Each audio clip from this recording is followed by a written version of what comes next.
Hello friends, welcome to my study channel. दोस्तों, स्वागत है आपका मेरे इस चैनल पे। जैसा कि आप आज देख रहे हैं कि प्रीवियस ईयर क्वेश्चन पे आधारित कंप्यूटर साइंस का क्लास है ये, ठीक है। अब आप इसमें थोड़ा सा 1 मिनट रुक के इसको समझ लीजिए कि इस वीडियो में पूरा हम क्या बताने वाले हैं, ठीक है। आज जो हम बात करने वाले हैं प्रीवियस ईयर क्वेश्चन पे आधारित कंप्यूटर साइंस के क्वेश्चन, ठीक है। इसमें फुल डिस्कशन होंगे, टोटल 15 क्वेश्चन होंगे और आप लोग अपने आप को जांचें, ठीक है। अब ये अंतिम समय है, अब ये पढ़ने का टाइम नहीं है। अब आप लोग अपने आप को जांचें, इसमें पूरा मॉक लगाएं और आप अपने आप को जांचें और इसका पीडीएफ के लिए आप गुरुकुल टीचिंग स्कूल के चैनल पे आप विजिट कीजिए, ठीक है, टेलीग्राम चैनल पे। अब हम इसमें आपको बात करते हैं कि ये वीडियो में क्या है खास। इस वीडियो में आपको खास मिलेगा कि आपको कंप्यूटर साइंस के क्वेश्चन हैं। इससे पहले मैंने आपको इंग्लिश का भी करवा रखा है, तो इंग्लिश का भी प्रैक्टिस सेट आप लोग लगाइए। इसमें टोटल 20 क्वेश्चन है, इसमें 20 क्वेश्चन है। अब हम आगे बात करते हैं कि इसमें टोटल 15 क्वेश्चन है। अपने आप को जांचें कि आप किस लेवल पे है, किस लेवल की आपकी तैयारी है। आप देखिए कि इसमें फुल डिस्कशन के साथ दे दिया गया है, ठीक है। आप अब लोग एक चीज़ और आपको इन्फॉर्मेशन क्या है कि आज से इस चैनल पे जो डीएलएड के बच्चे हैं, जिन्होंने इस बार डीएलएड का एंट्रेंस एग्ज़ाम के लिए अप्लाई किया है, उन बच्चों के लिए मैंने फ्री वीडियो क्लास लाया है। फ्री वीडियो क्लास का मतलब ये हुआ कि इसमें सिर्फ 10 से 15 वीडियो मैं अपलोड करूंगा, ठीक है। 10 से 15 वीडियो मैं अपलोड करूंगा और जितने भी बच्चे इसको देखेंगे उनका सिलेक्शन 100% हो जाएगा किसी अच्छे कॉलेज में, ठीक है। ये बात आप समझिएगा, क्योंकि ये ऑफलाइन हम पिछला बार करवाए थे, इस बार आपको हम ऑनलाइन भी ये सेवा गुरुकुल टीचिंग स्कूल आपको दे रही है। देखिए कि टीचिंग से जुड़ी हुई और सरकारी एग्ज़ाम की आप तैयारी करते हैं तो आपके लिए ये बहुत बढ़िया चैनल है। इस चैनल की खास बात आपको ये है कि आपको इस पे बहुत कम टाइम का वीडियो देखने को मिलेगा। कम टाइम का मतलब ये हुआ कि कंटेंट इसमें बहुत सारे मिलेंगे, जैसा कि आप इस वीडियो में आज देखिएगा।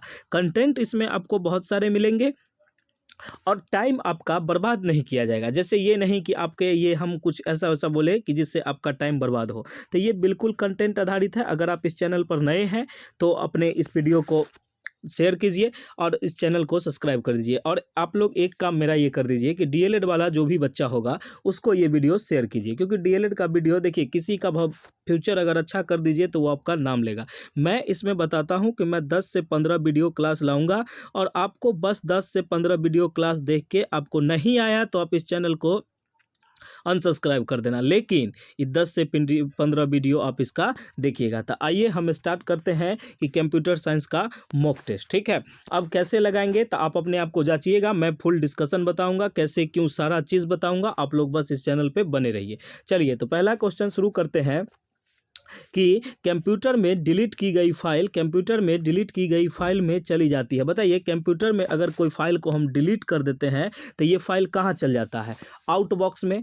हम ये भी बताएंगे कि आउट बॉक्स क्या होता है, इसकी क्या सब होती है, हम इसको बढ़िया से समझाएंगे। आप इसको देखिएगा। देखिए, कंप्यूटर में जो डिलीट फाइलें होती है वो रिसाइकल बिन में चली जाती है। रिसाइकल बिन हम उसको बोलते हैं कि रिसाइकल बिन का ये होता है कि रिसाइकल बिन में उपयोग के दौरान जो कंप्यूटर से हटाई गई फाइल अस्थायी तौर पर रहती है। अस्थायी तौर कहने का मतलब ये है कि हम इसको डिलीट कर देते हैं, लेकिन इसका एक टाइम पीरियड होता है। जैसे मान लीजिए कि 30 दिन रहेगा आपके बैकअप में, 40 दिन तक, जो सेटिंग आप रखिएगा उस सेटिंग तक रखिएगा, लेकिन जनरली लोगों का 30 ही दिन होता है, ठीक है। तो 30 दिन में आप इसको जब चाहे रिकवर कर सकते हैं। अगर आप इसमें से हटा दिए तब ये आपका हट जाएगा। ओके, तो ये बात आपको समझ में आ गई। तो कंप्यूटर में फाइल जो डिलीट की गई फाइलें हैं वो कहाँ रहती है? रिसाइकल बिन में। अब हम आइए इसमें थोड़ा सा बात कर लेते हैं। जैसे देखिए कि कंप्यूटर में कुछ टाइप होते हैं। कंप्यूटर में क्या क्या होता है? तो डेस्कटॉप पर से उपस्थित कुछ भाग होते हैं। जैसे आप देखिएगा कि माई डॉक्यूमेंट हम बोलते हैं, अब इसको लिखिएगा, ठीक है। माई डॉक्यूमेंट हुआ, माई कंप्यूटर हुआ, रिसाइकल बिन हुआ, इंटरनेट एक्सप्लोरर हुआ, टास्क बार हुआ, स्टार्ट मेनू हुआ, ये सब आपको और सभी में मिलेंगे। ये जितने भी कंप्यूटर है ना, ये सारे में मिलेंगे। इसमें ऐसा एक भी बात नहीं है जो कि इसमें छोड़ा जाएगा। जैसे आप देख रहे हैं माई डॉक्यूमेंट, आउटबॉक्स, इनबॉक्स, ये कहाँ मिलेंगे? ये सब आपको कंप्यूटर में एक फाइल रहती है जो कि आपको डाउनलोड करना नहीं पड़ता है, ये ऑटोमेटिक रहती है। ठीक है, अब हम दूसरा क्वेश्चन का बात करते हैं कि माउस और डॉट डॉट भी इनपुट डिवाइस है। सबसे पहले आप समझिए इनपुट डिवाइस होते क्या है। देखिए ये सबसे क्वेश्चन पूछेगा आपको बहुत सारा। इनपुट डिवाइस का मतलब होता है कि कीबोर्ड हुआ, माउस हुआ, लाइट पेन हुआ, George stick, scanner, barcode reader, OMR, OCR, MICR, ये सब जो चीज़ होती है ये सब आपका इनपुट डिवाइस है। कैसा डिवाइस है? इनपुट और आउटपुट। आउटपुट का मतलब ये होता है कि जो बाहर से रहता है। ठीक है, आउटपुट डिवाइस जो आपके होंगे वो बाहर से होंगे। जैसे आपका मॉनिटर, मॉनिटर को ये जो है ये जो मॉनिटर जिसमें आप देखते हैं, उसके बाद आता है प्रिंटर। क्या आता है? प्रिंटर। उसके बाद होता है प्लॉटर व स्पीकर। जैसे कि आप कोई, देखिए एक बात समझिएगा कि स्पीकर आप बाहर से न जोड़ते हैं, अंदर में स्पीकर कंप्यूटर में नहीं होता है। लैपटॉप में होते हैं लेकिन अंदर में स्पीकर कंप्यूटर में नहीं होते हैं। इस बात को आप समझ गए। और थोड़ा सा एक दो स्टोरेज डिवाइस होते हैं। स्टोरेज डिवाइस किसको कहते हैं? जिसमें हम बैकअप रखते हैं, इसको क्या बोलते हैं? Storage device. स्टोरेज में जैसे होता है हार्ड डिस्क। क्या होता है?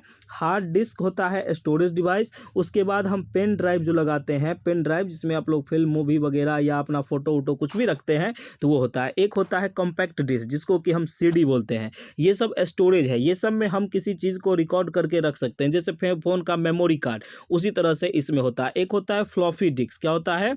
Floppy disk. तो ये सब क्या है? सब स्टोरेज है। ये सब क्या है? स्टोरेज है। तो आपको इतना बात समझ में आ गया। तो पूछा कि माउस और डॉट डॉट है। देखिए तो आप इसमें ऑप्शन लगाइए तो क्या है? माउस और स्कैनर जो है, स्कैनर, ये क्या है? Input device. क्योंकि आपको प्रिंटर, स्पीकर, मॉनिटर हम क्या बोले थे? Output device. तो इनपुट पूछ रहा है तो इसका आंसर क्या हो जाएगा? स्कैनर। आपको ये समझ में आ गई। उसके बाद हम बात करते हैं निम्नलिखित में से कौन सा ओपन सोर्स सॉफ्टवेयर नहीं है। आप सबसे पहले समझिए कि ओपन सॉफ्ट, ये जो है ओपन सोर्स सॉफ्टवेयर क्या होता है। तो माइक्रोसॉफ्ट एक ऐसा है, माइक्रोसॉफ्ट ऑफिस एक ऐसा है कि ओपन सोर्स सॉफ्टवेयर नहीं है। अब आपके मन में आएगा कि सर ओपन सोर्स ये सॉफ्टवेयर कहते किसको हैं?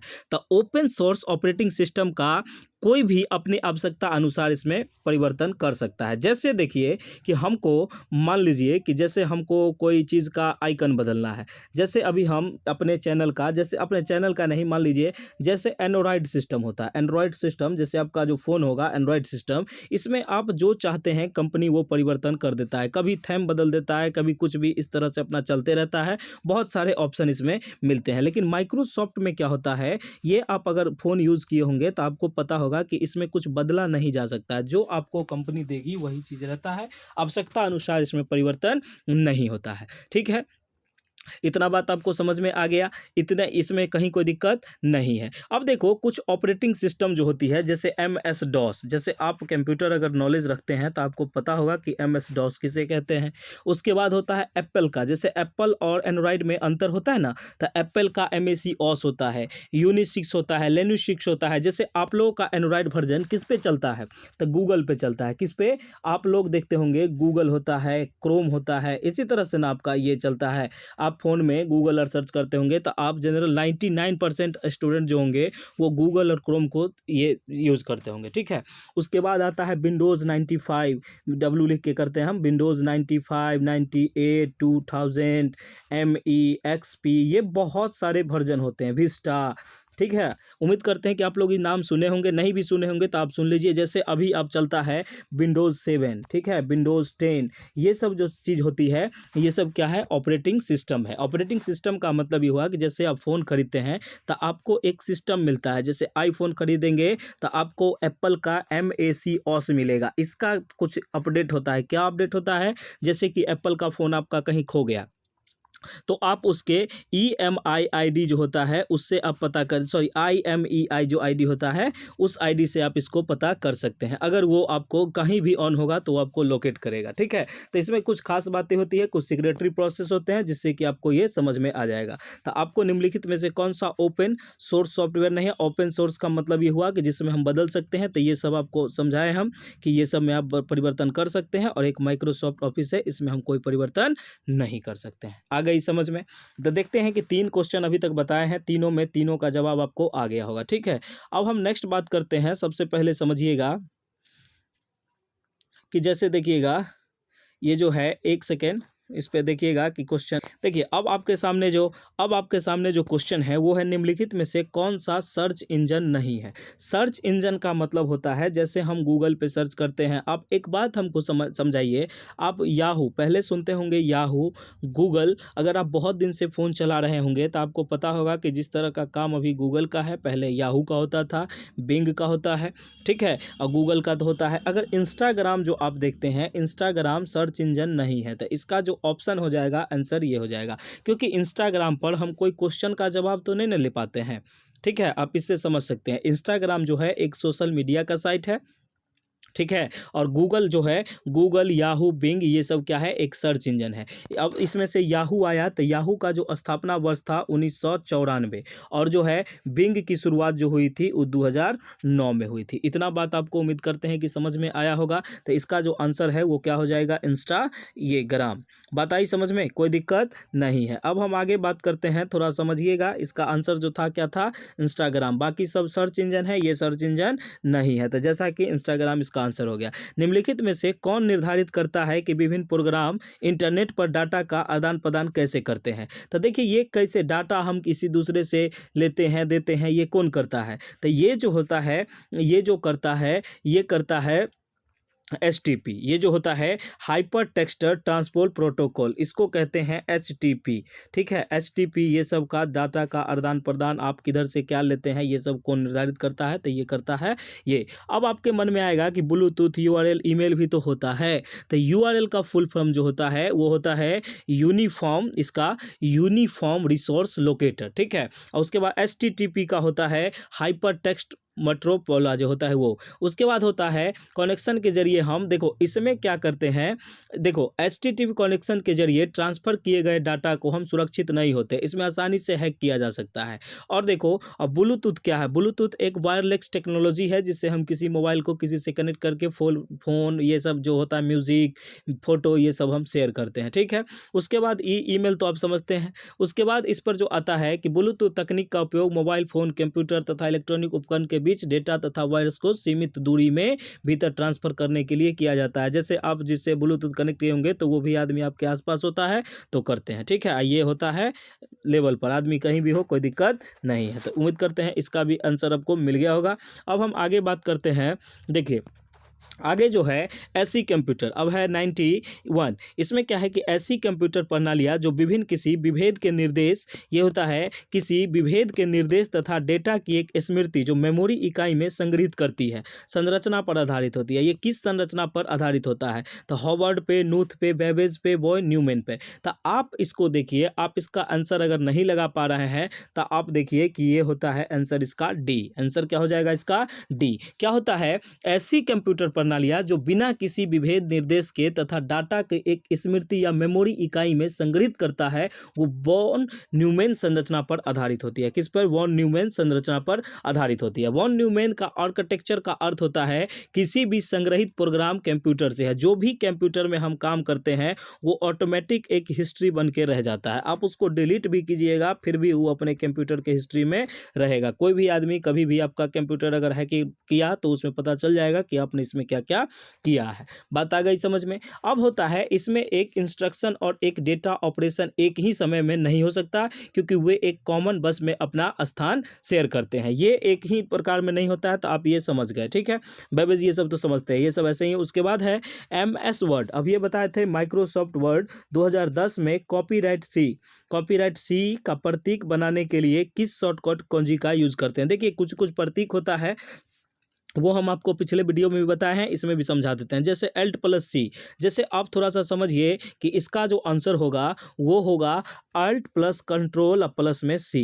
इसको बनाने के लिए हम कॉपीराइट C का प्रतीक आपके कंप्यूटर में इस तरह से बन के तैयार हो जाएंगे। इसका ऑप्शन भी क्या हो जाएगा, C। अब ये सब थोड़ा सा शॉर्टकट कुंजी क्या होता है, जिससे थोड़ा सा समझ लीजिए कि इसमें जैसे होता है control plus shift plus A, तो ये चैनी टेक्स्ट को अपने अक्षरों में बड़े सेट करता है। ये सब चीज़ तो आपको समझ में आ रही होगी, इस पर हम ज़्यादा बात नहीं करते हैं। अगर कंप्यूटर का आपको क्लास करना है या कोई और है तो कहिएगा, हम एक डिटेल वीडियो बना के आपको दे देंगे, ठीक है। उसके बाद हम नेक्स्ट बात करते हैं, आगे जो क्वेश्चन है उसको समझिएगा। अब है कि GUI का पूर्ण रूप क्या होता है। तो GUI का पूर्ण रूप होता है ग्राफिकल यूजर इंटरफेस। क्या होता है? Graphical user interface. देखिए जैसा कि ऑप्शन बी में लिखा हुआ है। तो इतना समझ में आया। अब आपको समझ में ये आएगा कि सर GUI ऑपरेटिंग सिस्टम होता क्या है। तो इसके उदाहरण हैं माइक्रोसॉफ्ट विंडोज 7। अगर आप कंप्यूटर चलाते होंगे तो जो विंडोज 7 पे आपका कंप्यूटर चलाया जाता है वो GUI का ग्राफिकल यूजर इंटरफेरेंस है, ठीक है। उसके बाद आप मोबाइल चलाते हैं क्रोम, तो OS। उसके बाद आप एंड्रॉयड फ़ोन खरीदे जाते हैं तो कहते हैं ना कि इसमें एंड्रॉयड OS वर्जन डाला हुआ है। तो ये सब चीज़ होता है। आप समझ में आ गया, उसका कोई दिक्कत नहीं है। उसके बाद पूछा है बेसिक का पूरा नाम क्या है। बेसिक का पूरा नाम जो है वो है beginner all purpose symbolic instruction code. तो ये जो ऑप्शन है ए, इसका जो आंसर है ए, ठीक है। उसके बाद बेसिक का हिंदी में फुल फॉर्म शुरुआत करने वाले हेतु बहुउद्देशीय प्रत्ययात्मक अनुदेशित कोड है। ये बेसिक का कोड है। इस सब इसका कुछ नहीं होता है। ये जो ऑप्शन ए है इसी का आंसर है, ठीक है। आगे हम बात करते हैं 95 नंबर क्वेश्चन का। 95 नंबर क्वेश्चन में क्या लिखा हुआ है, निम्नलिखित में कौन सा एक ऑडियो फाइल का एक्सटेंशन है। देखिए ऑडियो फाइल का एक्सटेंशन क्या होता है इसमें समझिएगा। जैसे है WMA एक ऑडियो फाइल का एक्सटेंशन है, WMLA, ठीक है, WMA। तो इसका ऑप्शन जो होगा ए होगा। अब देखिए कि कुछ प्रचलित फाइल एक्सटेंशन है जैसे .exe। आपने अगर कंप्यूटर का क्लास किया होगा तो आप समझते होंगे कि इसका मतलब होता है एग्जीक्यूटेबल फाइल। जैसे डॉट हम किए, ये क्लिक किए तो आपको ये मिल जाएगा W.BAS और दिया जाएगा बेसिक फॉर्म प्रोग्राम, इसको बोलते हैं। और WA भी ऐसे करके दे देंगे तो ये होता है बेसिक प्रोग्राम फाइल। तो देखिए इतना डिटेल आपको इसमें नहीं जानना है, आपको ये सब कंप्यूटर क्लास में समझा दिया जाएगा। उसके बाद आप लोग देखिए कि अभी जितना आपको जरूरी है हम उतना बताते हैं। उसके बाद है ऑरकल का निर्माण। आगे जो क्वेश्चन है वो क्या है कि ऑरकल का निर्माण किस देश में हुआ है। तो ऑरकल का निर्माण जो है वो अमेरिका में हुआ है। कहाँ हुआ है? अमेरिका में। अब देखिएगा कि ऑरकल का जो मुख्यालय है वो ऑस्टिन टेक्सास में है, ठीक है। ऑरकल के जो संस्थापक थे वो रेली एल्सन थे और इसमें एक दो और थे जो बॉब माइनर एंड ऑर्स थे। मतलब 3 आदमी मिलकर ये कंपनी को बनाए थे। तो इसका यह आप समझ में आ गया। अब इसमें कुछ इन्फॉर्मेशन है, इसको देख लीजिए कि बिहार सिविल कोड का इंग्लिश प्रैक्टिस सेट भी आपका इसमें चैनल में है। आप उसको प्रीवियस वीडियो में देखिएगा, आपके लिए इसमें बहुत बेनिफिशियल है। अगर आप चाहते हैं सच में सिलेक्शन लेना तो आप इस चैनल में जुड़िए, क्योंकि देखिए इसमें हम कंटेंट में बात करते हैं। अभी भी आपको 20 मिनट से हम क्लास ले रहे हैं, कोई इधर उधर का बात नहीं, ओनली फॉर कंटेंट। अब देखिए कुछ बच्चे ऐसे हैं जो DLED स्पेशल DLED का क्लास कर रहे हैं, ठीक है। तो DLED के लिए हम स्पेशल वीडियो, देखिए ज़्यादा हम टाइम पास नहीं करेंगे, 10 से 15 वीडियो आपको हम प्रोवाइड करवाएंगे। उस वीडियो से आपका 100% सिलेक्शन होगा अच्छे कॉलेज में, ठीक है। ये एकदम 100% है, क्योंकि इसमें हमको फुल एक्सपीरियंस है कि क्या पूछेगा और किस लेवल की तैयारी करवाएंगे। आप ऐसे ही देखिएगा, वीडियो देखिएगा, लगाइएगा, पूछेगा, हम पढ़िएगा इमली, तब आपका सिलेक्शन होने से रहा। आपका टाइम भी ज़्यादा नहीं है, आप 10 से 15 वीडियो आप लोग कहिएगा, हम लॉन्च कर देंगे। आप लोग का अगर ऐसे कोई बच्चे को जानते हैं तो आप उसको इस चैनल को शेयर कीजिए और सब्सक्राइब कीजिए और कमेंट में आप लिखिए कि सर ऐसा ऐसा बात है, आप जल्दी डालिए। और भी आप अगर नए हैं तो गुरुकुल टीचिंग स्कूल के आप टेलीग्राम चैनल को फॉलो कीजिए। अब हम लास्ट एक चीज़ और है, इसमें हम बात करते हैं क्या कि निम्नलिखित में से कौन सा एंटीवायरस सॉफ्टवेयर नहीं है। सबसे पहले हमको ये बताइए आप कि एंटीवायरस सॉफ्टवेयर होता क्या है। तो एंटीवायरस वो होता है कि वायरस जो होती है उसको आपके कंप्यूटर में, मोबाइल में जाने से रोकता है, ठीक है। तो इसमें कुछ नाम होते हैं, जैसे नॉर्टन है, गूगल है, एक्सएमएल है, माइक्रोसॉफ्ट है। अभी आपको हम बताए थे कि गूगल क्या होता है। गूगल एक सर्च इंजन है, एक्सएमएल एक वेबसाइट होती है, उसको भी सर्च है, माइक्रोसॉफ्ट एक प्रोसेस है।